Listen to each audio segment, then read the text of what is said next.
కవిత లెటర్పై స్పందించారు కాంగ్రెస్ నేతలు. బీఆర్ఎస్ లో ముస్లిం తారాస్థాయికి చేరిందన్నారు ఎంపీ శ్యామల కిరణ్. కవిత లెటర్తో కల్వకుట్ల కుటుంబంలోని లుకలుకలు బయటపడ్డాయన్నారు.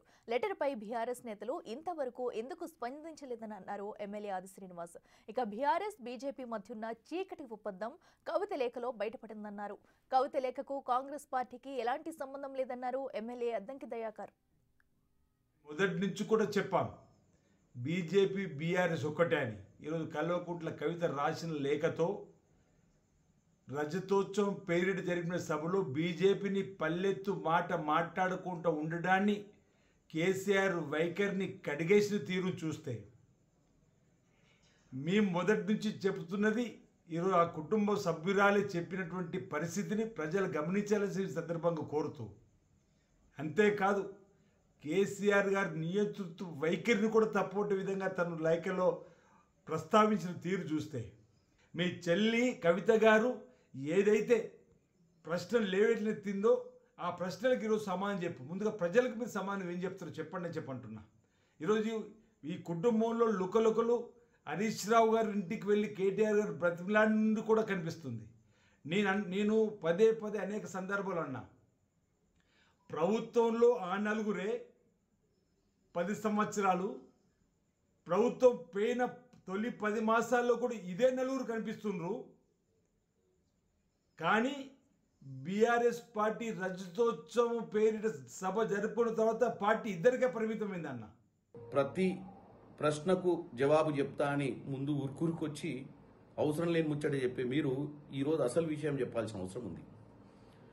మీ చెల్లి కవిత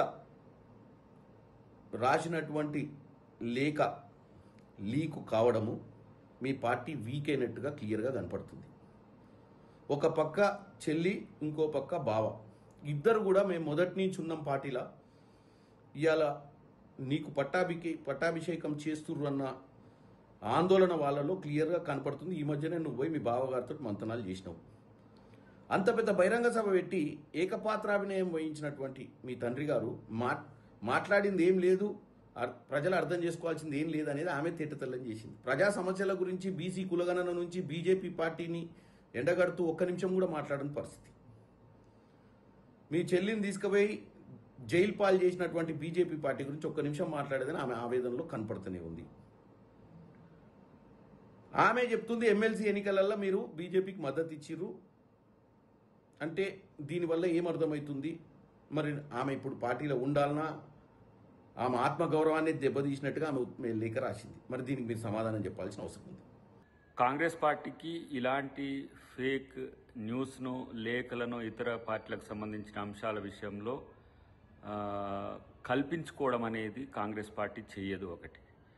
రెండవది, వారు ప్రస్తావిస్తున్నట్టుగా ప్రచారం అవుతున్న అంశాలన్నీ సోషల్ మీడియాలో కానీ, మెయిన్ స్ట్రీమ్ మీడియాలో కానీ ఈరోజు అది పెద్ద బ్రేకింగ్ ఇష్యూ అయింది. ఆ అంశాల్లో వారు గతంలో చేసిన వివిధ వేదికల మీద చేసిన ప్రకటనలకు ప్రతిరూపంగానే మనకు కనబడుతున్నది. ఒకవైపు రెండవ నాయకుడు లేకపోతే ద్వితీయ శ్రేణి నాయకత్వ వంశంలో బీఆర్ఎస్ కొంత తడబడుతున్నది.